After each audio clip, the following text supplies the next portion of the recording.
Welcome to Dekalb Talks Tourism. We have another exciting show for you today with Chef Shular. Welcome, Chef. Thank you. Tell us a little bit about yourself. Well, first off, thank you for this opportunity. I'm Chef Shular, and I grew up in Central Florida, and I came to Atlanta in 1992 to pursue a career in hospitality. And that career led me all over the world. Had an opportunity to be on the U.S. Culinary Olympic team in 2008. Was able to go to Germany and get gold medals, which is a highlight for my career at that time. And then that propelled me to be one of 72 certified Master Chefs in the United States. And I'm also owner and visionary of the Shular Hospitality brand. Under that brand, we have a couple of restaurant concepts, Farm Kitchen and Bar, which is located here in Tucker, Georgia. We also are managing partners of The Connector, which is located in the Microsoft headquarters building in Midtown. And we also have a catering company. We also do special enthusiast programs called Plated. But what's really important about everything that I've done so far in my career is the Shular Institute, a program that gives young men and women an opportunity to look at their life through hospitality and opportunity to pursue their culinary goals. So let's talk a little bit more about that. This is your passion. Mm-hmm. So how did you get to this stage and know you want to do this? Because you've been so successful. I believe you're the first African-American master chef in the country. Right.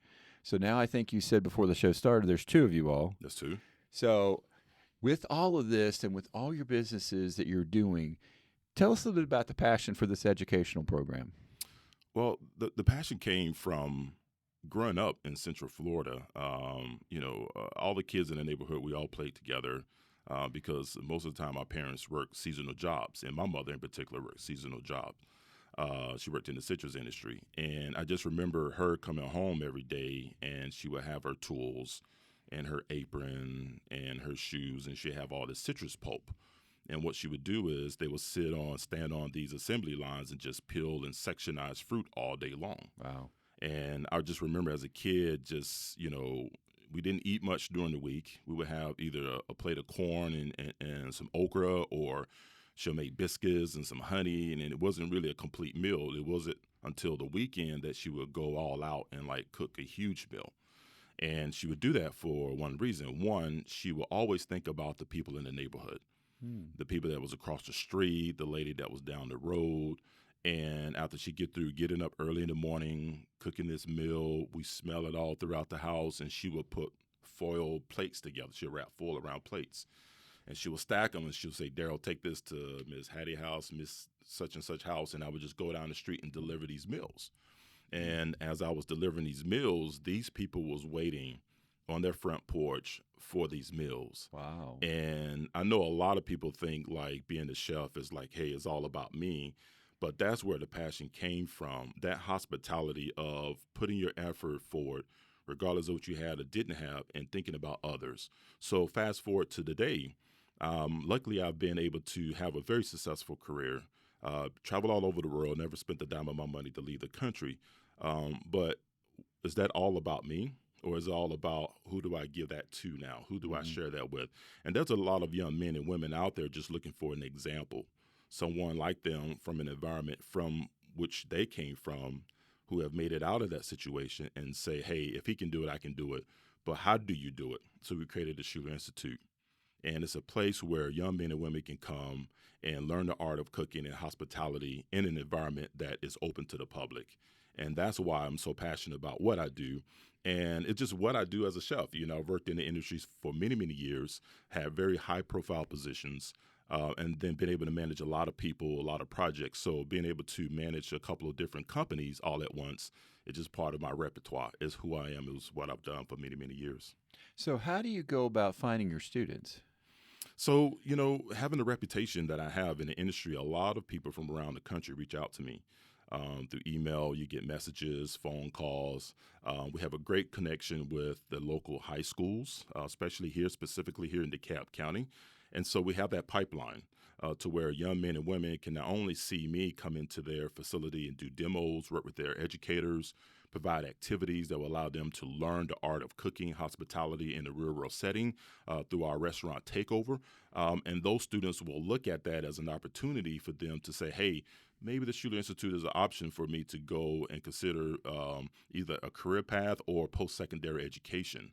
We really do believe that having that strong pipeline from the high school level into post-secondary is the right way and the proper way of doing it in this day and age where the industry requires a more educated, developed personnel in their kitchens and operations. So once they have gone through your program, is there a certification or a certificate, or what's the outcome as far as the educational aspect? We know that on-the-job training is huge, but what do they get as a take-home from completing the training?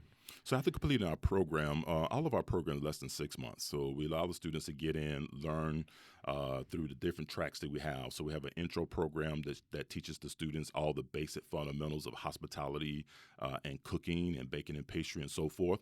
And then we have an advanced program which focuses more on the management side. Our advanced program centers around more the international cuisines, so they get exposure of what the global cuisine platform look like. And then, of course, the Advanced 2 program is where we really push the entrepreneur side of what they want to do. Have an idea. How do you create that business plan? How do you go about launching that business? When students graduate from our program, they'll graduate with a certificate from the Shular Hospitality, Shular Institute. And then also they'll have also accreditation through like the American Culinary Federation. Okay. And of course, we're working with the Department of Labor in order for them to have that validation on their certificate. We are working with some other post-secondary operations in schools to have that articulation agreement so that those students who complete our program can matriculate into those other programs and complete either a bachelor's degree or a master's degree as well. So we're attacking it from both ends. So we talked about Georgia State University. Do you deal with the hospitality program with your program? Yes, that's the idea behind the Shular Hospitality Group and the Shular Institute. We created this program so that we can partner with other programs within the state of Georgia. We are a state licensed institution. So we have our license, we can work with other programs, and that's really the heart of what we do is connecting not only with other post-secondary education institutions, but corporations that will not only take our students, but continue their education through a work environment. And that's what's really unique because I just think about when I was teaching at another competitive culinary institute here in Atlanta. Students had to go out and find jobs. Students had to go out there and meet with a counselor in order to find a place to go and interview to do the internship. We're paving that way for them, clean and clear, so they have an opportunity to see their pathway into their future being provided to them. So our partnerships with our corporate partners is very, very valuable to our overall success. So you say it's a 6-month program. Is that all 3 components? Each component is 6 months. Each month. So it would take a year and a half to finish everything. Right. Do you find most of them are doing all 3, or they're picking just the first one or the first 2? Because everybody's not going to be an entrepreneur. Right. So the other 2 seems like it would be kind of a must to be a chef and have your own restaurant when you can get to that level. Right. So which ones are they doing the most of? It's a good blend between complete all 3 tracks. You have a lot of students that want to see it all the way to the end because we focus on strong technical abilities first and foremost. I think technique is essential when you're looking at hospitality, specifically when you're thinking about food production.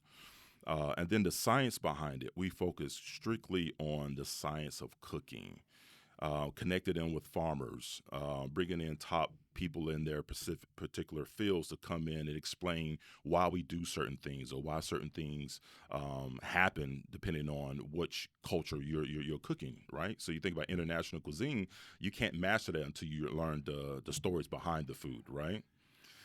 Yeah. So I can't tell you how to cook on a wok, and if you don't really understand the culture behind why they cook on woks. Well, Chef, I remember this because it was in COVID, but after where we were not shut down anymore, and you had the most phenomenal opening, and to open this at the kind of inside the window of COVID. Right.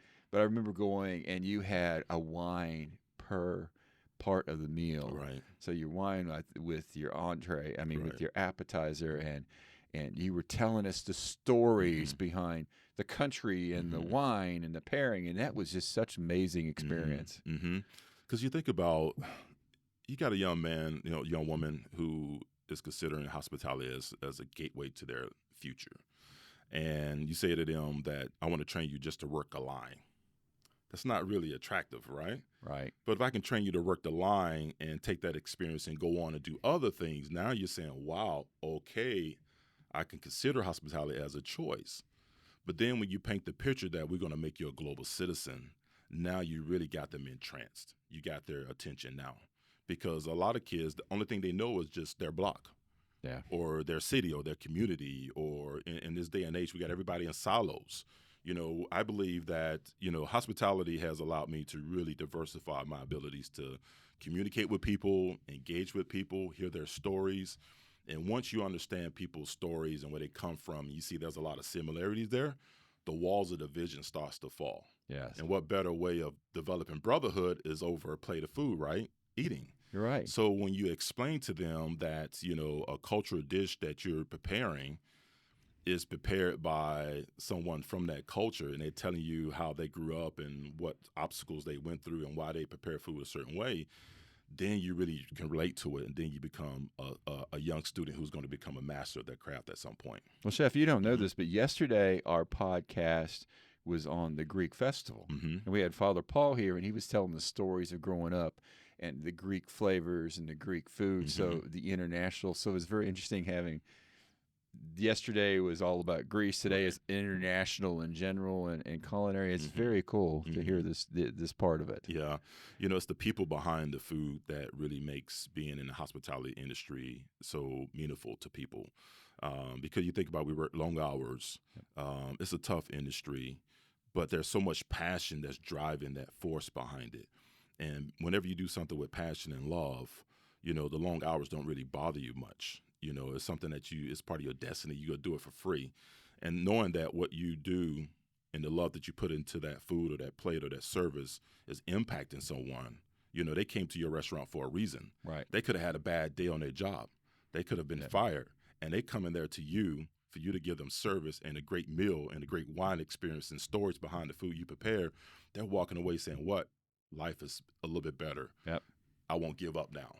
And that's what we got to look at. And that's why this hospitality group in the Shular Institute that we created is so important in this day and age, because a lot of kids are just looking at the streets as their escape from life. And we know how that is. We see them on the daily news every single day.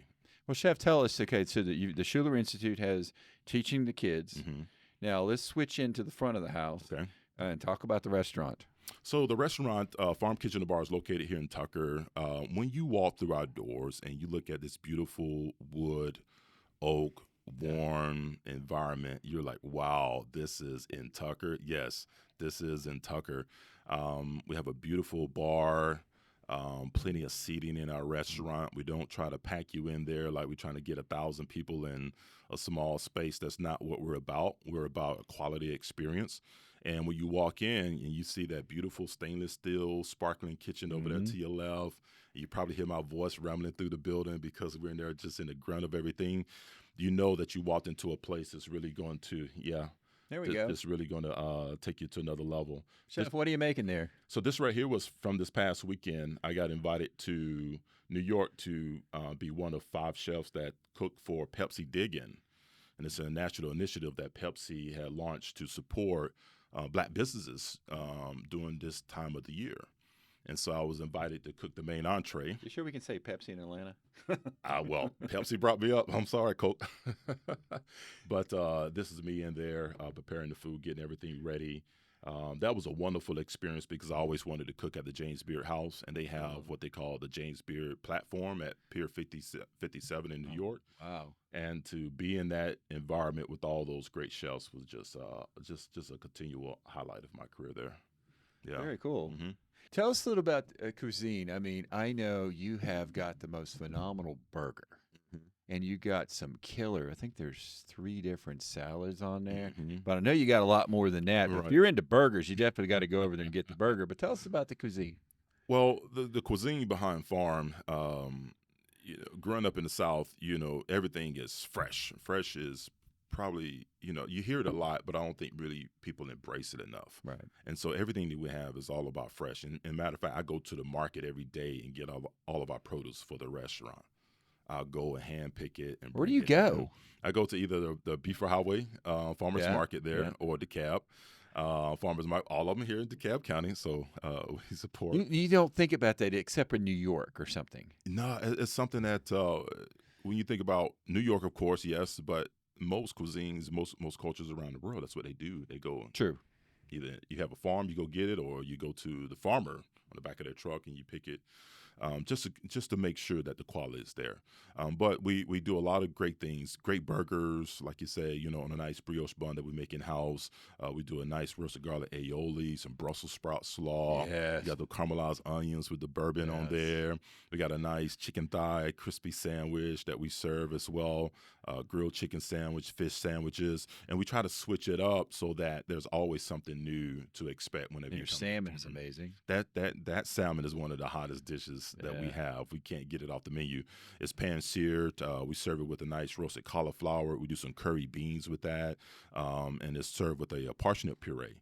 And we probably sell out of that every weekend, every night. Well, now we're talking food. When can you come over and experience the food? When are you all open? So it's a fine line between our restaurant operations and the academic piece. So during the week, we do a lot of academic work. So we tend to open up on Friday nights from 6 p.m. to 9 p.m., and then you'll do available for brunch in the mornings from 10 a.m. to 2 p.m. on Saturdays. And then we'll have dinner again Saturday night from 6 p.m. to 9 p.m. We are going to expand into a Sunday brunch soon, so look for an announcement for that. And we are going to start to do more chef's tables, kind of like the one you was invited to on Thursday nights. So please look out for a lot of marketing material that's going to go out. And what we're trying to do is slowly start to expand now since we're out of COVID, now since we're out of that whole entire isolation period. And plus we went on a huge entire educational blitz. Now we're bringing more of our restaurant operations back. Well, I have to say, I highly suggest the chef's table. Go eat for sure, but the chef's table is going to be amazing. Yes. The chef's table is such a unique experience because you're in the back of the kitchen. We have a huge kitchen. You do. It's massive. And we put a huge table back there. We decorate it all nice. The glassware, you got a designated server back there. And you get a direct look behind the scenes, right down the line. You can see us going back and forth on the line, cooking, the whole smells and everything else. But I can give you an experience that you haven't seen before. The chef, you're going to have the salad plate empty and then one person per item of the salad? You're going to do that? Say that one more time. Okay, when you had that VIP opening, we had our salad plates. Yeah. And then each person, one person put the lettuce, if you had another kind of lettuce, and then one person added tomatoes. And that was the most amazing production I'd ever seen in my life. And you know what? I came up with that on the spot. Oh, okay. I was like, you know what? We got 10 it worked. 10 people here. Everybody get a component, and I want you to put it in the same spot on everyone's plate. How many years ago was that? And I remember that. I remember the stories, and I remember the wine pairings. The food was phenomenal, but you know that. Right. But this other part was just such memorable experience. Right. And the thing that we keep forgetting is that these are young men and women being a part of that. Yeah. And doing it on a high level. Like when people come to our restaurant, please don't think that you're coming to a culinary school-driven restaurant. That is not the case. Our restaurant is voted very highly. We've been awarded many awards from just, different platforms. So you're coming to get a great dining experience. Oh, yeah. We just happen to have some men and women in the back, young, that's learning, training, developing, and using this as a platform for their career. Now, Chef, are you open for catering? We are. For events? We are. We do. And we have a couple of outlets for catering. Of course, you can come to farmkitchenandbar.com, or just come to the restaurant. You can speak with one of our managers, and you can either take over our restaurant, you can do a buyout. We can reconfigure the whole entire thing, the bar, the service. We can do all kinds of special corporate gatherings, birthdays, you name it. We also do off-premise drop-offs, so that's through our Earth First Catering. So anyone that wants a corporate meal, you want a conference setup or whatever, we could come, drop it off, set it up, good to go. But if you want that full-blown catering experience, that's Shular Events, and that's Master Chef driven. You're talking about bar mitzvahs, weddings, large corporate events, 700,000 plus people on premise, off premise, you name it. We are a high-end luxury style catering company. So it's a great opportunity to get that experience from me and my team through both of those opportunities. I knew you had the catering because we've been over there Mhm. for the events. I didn't know you had all the outside catering aspects. That's very cool Right. to Yeah. learn about. Hmm. So, so let's shift to you being the first African American master chef in America. Hmm. Tell us about what do you have to do to get that? Um, well, first off, let me say this. There's a lot of chefs who have mastered the art of cooking. I just went the long route to prove that I mastered the art of cooking. They call this a test of a lifetime. Mm. There's 130 hours over 8 days of Wow. cooking. And you can't BS yourself through that. No Okay. matter what Yeah. people say, 'cause people always twist their, nose up like, Master Chef, like certified, like what is that? There's only 72 in the United States. And in 2014, I took the test, Pasadena, California, and I just happened to be the first minority African American to pass the test. I'm more proud of the fact that it was a goal that I set for myself when I Right. was in culinary school. A young kid, 19 years old, was inspired by other master chefs. And it was all European master chefs, white master chefs, but I was inspired by them. I saw them going out and being examples to other young men and women of all races. And I saw them sharing their knowledge. And it's something about sharing that does something to me. And so when I saw these chefs come out, mainly through competitions, they'll come out and judge and give feedback. And you take that feedback and you apply it to your daily activities. That does something to a young man, to a woman who says, wow, I put my best foot forward, but they helped me take it to a whole nother level. And I said, I wanted to do that. And everything I did from that point was to become a certified master chef. It was a goal of mine. So in 2004, I tried out for the Olympic team. I didn't make it. And that set me back. So I had to go back and regroup, refocus on the fundamentals, refocus on, the things that's going to get me to that next level. Then I tried out for the Olympic team and I made it in 2008. And after that experience on the Olympic team, which is equivalent to 10 years industry experience, I took that and said, Wow. you know what? It's time for me to take the Master Chef exam. Now, the success rate of that is around 30-40%. Wow. Yes. And it doesn't mean that the chefs who went and took the test is not at the top of their game. That's not the case. A lot of things have to happen for you to really pass that test all the way through. One, you got to be mentally focused. Two, you got to be physically in shape because you're working nonstop, hardcore grind. Even though you have segments that's about 5 to 6 hours, you're still up after that studying, getting ready for the next day. So imagine doing that for 8 days, and then on the 8th day, you have to take 2 segments, 2 5-hour segments, which is equivalent to 50% of your overall score, and you have to have a cumulative average of around 75 or higher. So there's a lot of things in place to, one, validate your ability to be a master, but there's a lot of things in place that can kind of slow you down from achieving that. But it's a highlight of my career, and that's the reason why as a master, you want to have an apprentice. And so we created the Shular Institute to kind of, demystify some of those steps so that young men and women can follow my footsteps and be masters of their craft at some point in their career. So off the subject, have you ever met Gordon Ramsay? No, I haven't. And what's crazy is out of all celebrity chefs that I would love to meet, love to meet him. Yeah, he Yeah. just seems like he'd be very interesting to meet. Mm-hmm. So, so you got your Master Chef position. You created this. You created the Shular Institute to train. What's next? What's next? What people don't understand is like my overall goal is to open up a bunch of restaurants and concepts.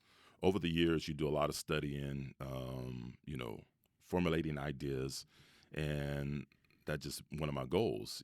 So we're launching projects up in Milwaukee right now. We're having talks with projects in New York and Harlem, upstate New York, Delaware. So we are expanding pretty aggressively. That is really my goal. I want to have an enterprise. So are we talking restaurants or the Shular Institutes in other areas? Restaurants and schools as well. Okay. Because our school is designed to go into small communities and be able to just make an impact there, right? We'll have large main campuses throughout the country, but we'll have little micro programs that we can do in conjunction with like corporate partners and things like that. But my goal is to open up restaurants and concepts throughout the country. Now, is anyone else doing a setup like this or a concept like this? I'm not sure. I think a lot of people have the idea of diversifying, their portfolio from a business standpoint. But for me, that was always my plan. Everything that I've done or doing right now was in the works 5 and 6 years ago. Have you ever thought about, how Atlanta's going, just launched with their Michelin ratings and all? You ever want to get that? Oh yeah, absolutely.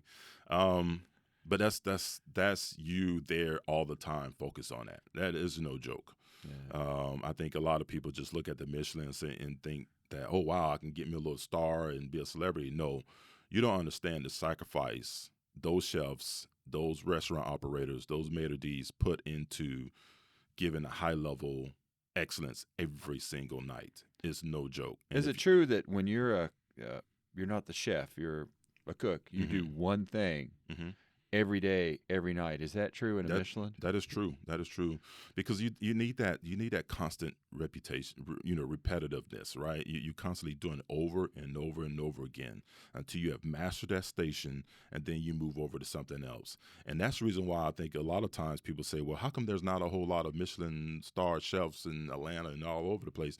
It's just a different mindset you have to have. Some people got to understand the importance of patience and the importance of persistence and the importance of being proficient at what you do.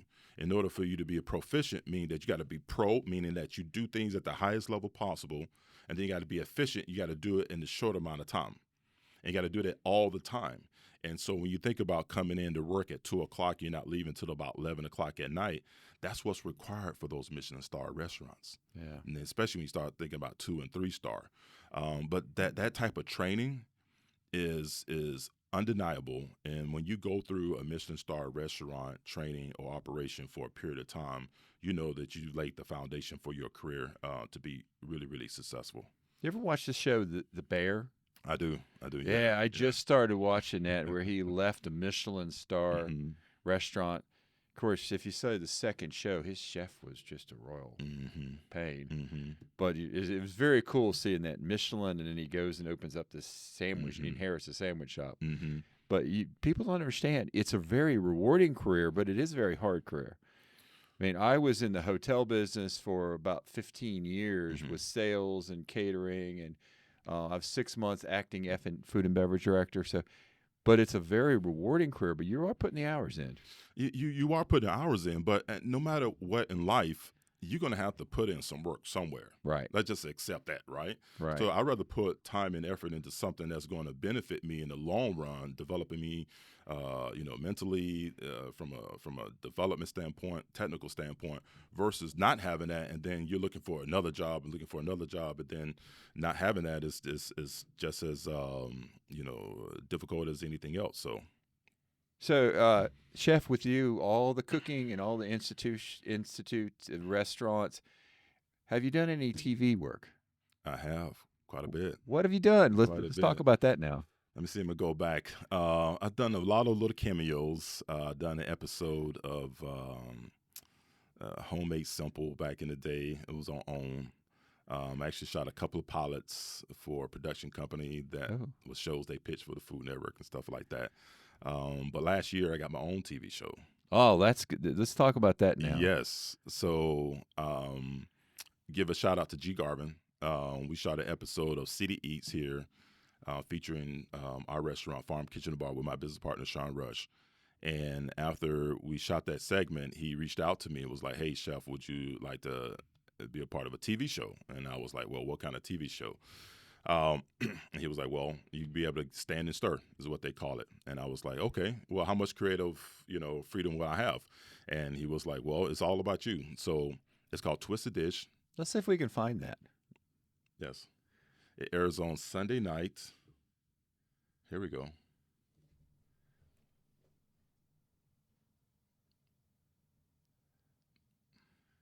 Did you come up with the name? No, that name was already in place.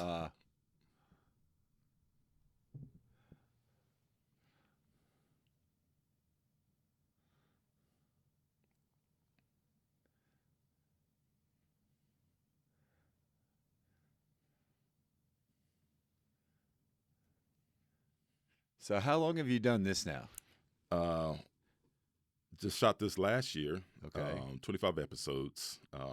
They aired 17 of the 25 so far.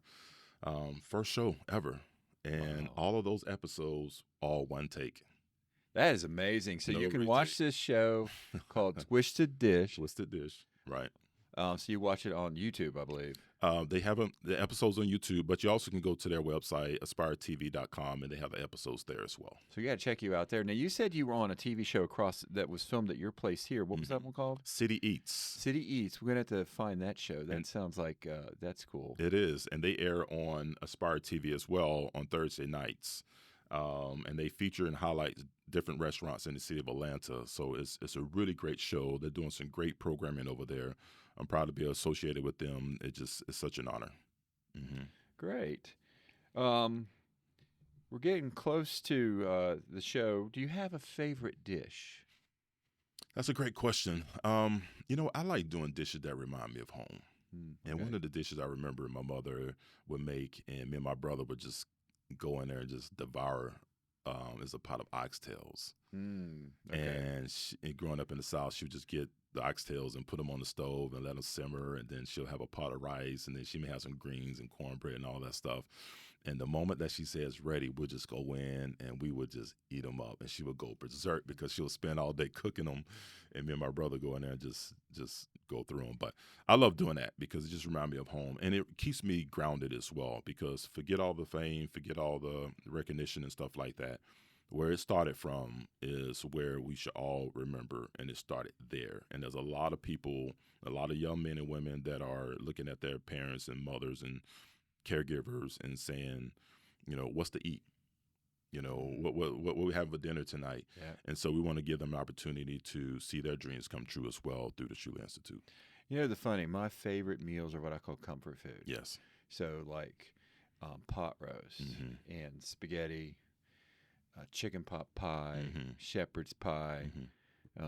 Those are just, to me, I guess that reminds me of my mom cooking.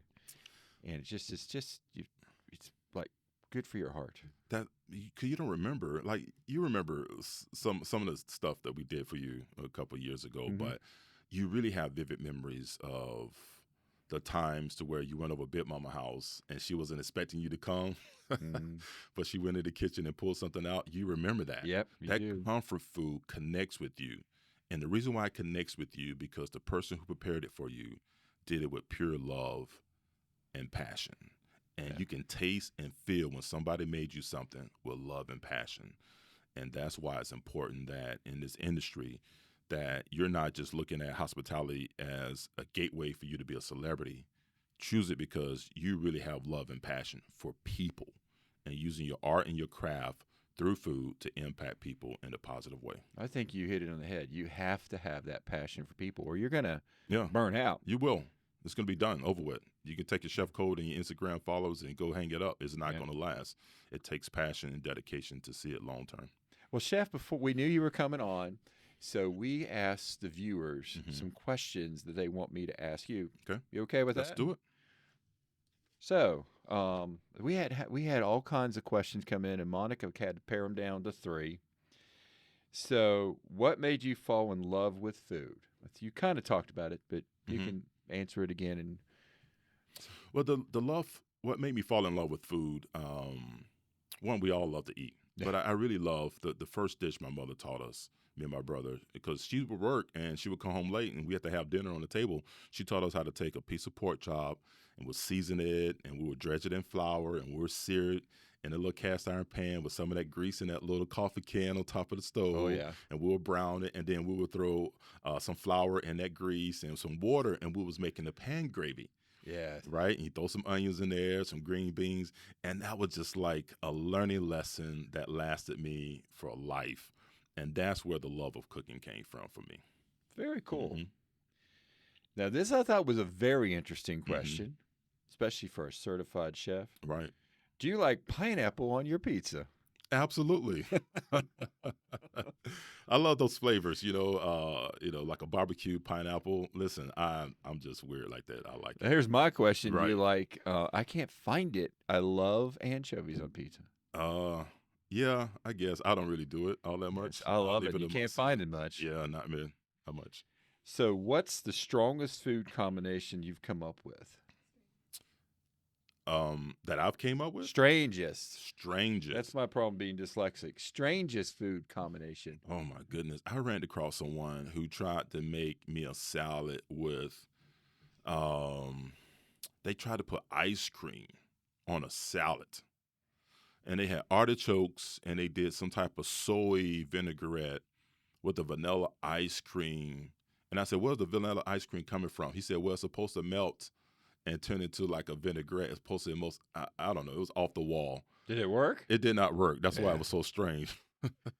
Well, now that you said salad, it's like I ate at this breakfast place and I ordered an omelet and it came with a salad. I'm like, Yeah. for breakfast? I don't know. We're in a day and age where pretty much anything goes, huh? Yeah, I tell you, it must be. Well, Chef, do you have any closing, any specials going on at the restaurant? Anything you want to share with our viewers before we close? Well, first off, thank you for this platform, and thank you to DeKalb County and everyone for just allowing me to just share this. Over at Farm Kitchen and Bar, we're constantly elevating what we do in our service. So for those people who really enjoy a great night of dinner, wine pairings, just a great intimate experience, go to farmkitchenandbar.com, make reservations. I highly recommend that you make reservations because you're not going to get a seat walking through the door, or you may have to put you at the bar, but you get an absolutely amazing experience. And then for the families, before you go hit the road on Saturday mornings, come get some great grits and homemade chicken sausage and our chicken and waffles and all the great food that we have, and our cat head biscuits and our jams and our chow chow, and you name it. We're doing some really, really great things over there. But also remember that behind what we do is we're doing it for a good cause. And we want to help people, one, get off the streets, look at life a little bit different. But we want to do it through hospitality. And so we have on our website a link that you can go and help support the education of these students. Our tuition is very low for a reason because we want to make it attainable, but we also want to try to make it merit-based and tuition-less. So if you want to contribute, want to donate, you got corporate partners that will look at Shular Institute as a partner or a partnership or resources that can help drive our educational platform. Please reach out to us, and you can follow me at Chef Daryl Shular CMC on all of my social media platforms. And we just look forward to many, many years of great success here in DeKalb County. Well, Chef, thanks again for being on our show. It's been a great show, and thanks. Thank you.